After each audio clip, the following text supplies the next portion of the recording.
What's up, North America? I'm Dave DeBaugh, and thanks so much for tuning into tonight's episode of the Underrated Pod.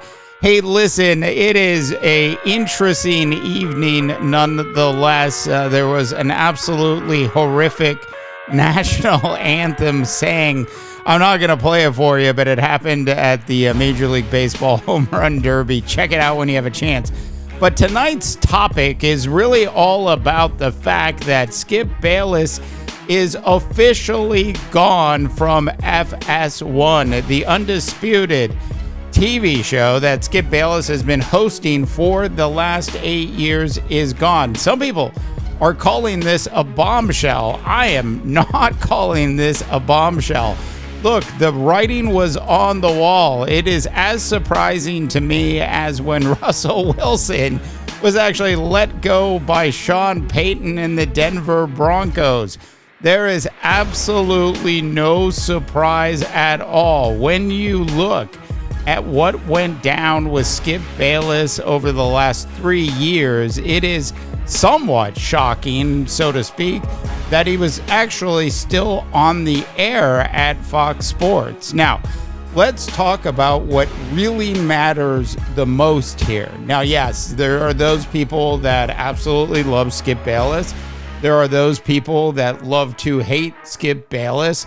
And then there are those people that refuse to watch Skip Bayless. There are 3 buckets involving Skip Bayless. The problem is the bucket that houses all the people that refuse to watch Skip Bayless has actually grown significantly over the last couple years.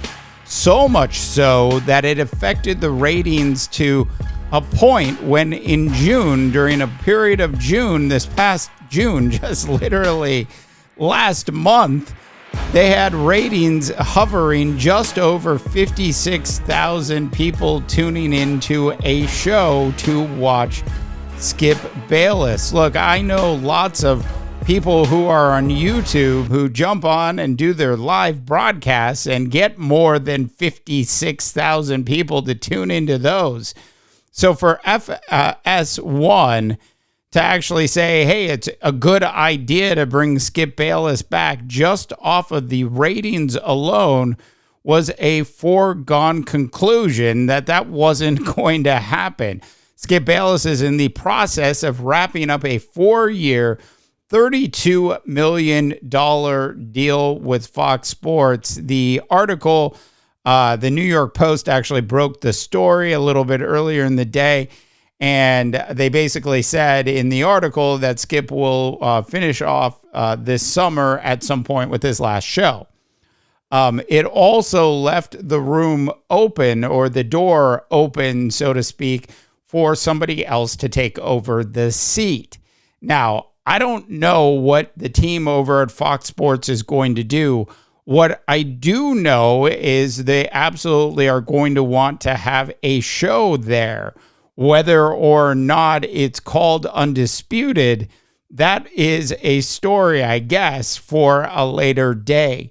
Now, in terms of Skip Bayless, where did it all go wrong for him? Well, it went wrong in a lot of places over the last couple of years. But before we get into where it went wrong for Skip, I think we should give him actually a little bit of credit. Now, Skip Bayless, you could almost call him the godfather, if you will, of roundtable sports talk on television. We know what he did over at ESPN, and eventually turned what he was working on over at ESPN into First Take, which certainly was pretty successful while Skip Bayless was there. The problem with Skip Bayless over the years has been he's taken some opinions that, quite frankly, were a little too far off the wall. The problem with Skip Bayless over the last couple years certainly has been that he seems to think he's bigger than the network he's actually on, when the ratings certainly did not dictate that. Take a look at Stephen A. Smith, who's over at ESPN right now. Reportedly, ESPN offered him $18 million, and we did a story on this, and he's gone back to ESPN asking for more money. Stephen A. Smith's career has actually been going on a hockey stick trajectory, while Skip Bayless's career since he joined Fox Sports has been on a slow, steady decline. Any chance of Undisputed actually hanging in competitively against First Take was completely vanished and washed away last year when Shannon Sharpe decided to leave. Look, Shannon Sharpe has been so successful since he left, it's not even funny. We know his Club Shay Shay show had already taken off while he was on Fox Sports, but he's taken it to a completely different level. And we also know that after a year on the air at ESPN, it was even less than a year, the folks over at ESPN renewed his contract. I think it was for another 4 years. Ultimately, the downfall, if you were to point to anything, you could certainly point to the fact that Shannon Sharpe decided to bail on Skip Bayless. Now, why did Shannon Sharpe decide to bail on Skip Bayless? Well, the answer to that question is pretty easy. And you can go back and look at the Damar Hamlin night. And it was that night, that tweet that Skip Bayless put out that caused so much disruption for Shannon Sharpe, to the point where Shannon Sharpe took a day off, refused to go on the air with Skip Bayless the next morning. He came back on the day after that and tried to get Skip Bayless to apologize for his tweet, which of course Skip Bayless refused to do. Now, if you go back and you read that tweet, you might think it's sort of harmless, but if you look at it in the context of what had just happened on the football field, it was, if you will, a heartless tweet. I mean, I can't believe I'm saying this. Who thought in college I would be saying heartless tweet? That being said, Skip Bayless certainly did not read the room correctly when he should have actually owned up for his mistake. And he never did it because he was stubborn. And it was that stubbornness that basically drove Shannon Sharpe to leave. Now, a report came out about 6 months ago basically saying that Fox Sports wasn't going to renew Shannon Sharpe's contract, and they were just showing him the door. Look, they weren't showing him the door. Skip Bayless was showing him the door, because at the time that Shannon Sharpe left, Skip Bayless still had a significant amount of power over at Fox Sports, which, by the way, he has absolutely no power now, which is why he is leaving Fox Sports. But let's be honest with each other for a second.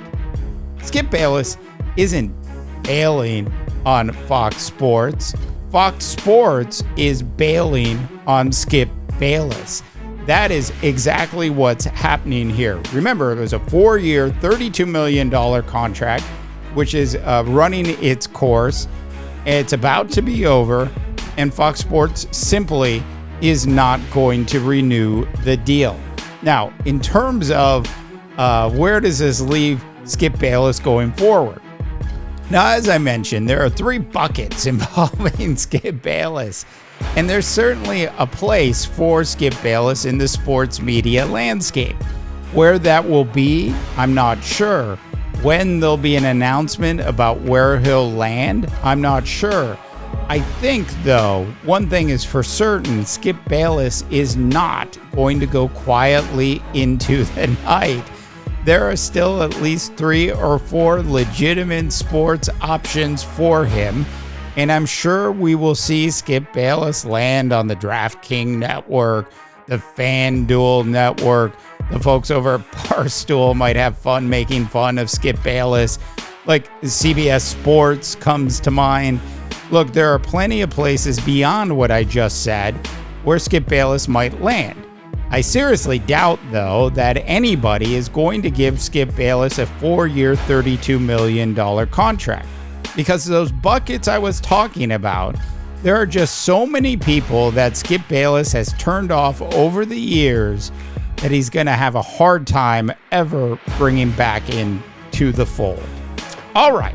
Those are my thoughts on Skip Bayless. You know, I'm never excited to talk about somebody being fired or somebody leaving a gig.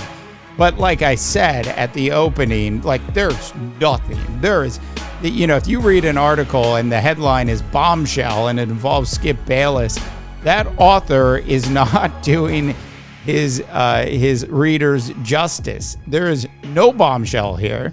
This was coming. The writing had been on the wall for quite some time, and Fox Sports did what we sort of knew they were going to do. I think the only thing surprising here, to me at least, is that this didn't happen a little sooner. All right, North America, I want to know, what are your thoughts on Skip Bayless being asked, in my opinion, to bail out of Fox Sports? I want to hear from you, North America. Go ahead and drop in your comments when you have a chance. Hey, check out our big sports website at underrated.media. For the Underrated, I am Dave DeBaugh, wishing you all a tremendous rest of your sports viewing day. To the guitar riffs we go. You've been listening to the Underrated Podcast with Dave DeBaugh, presented by underrated.media.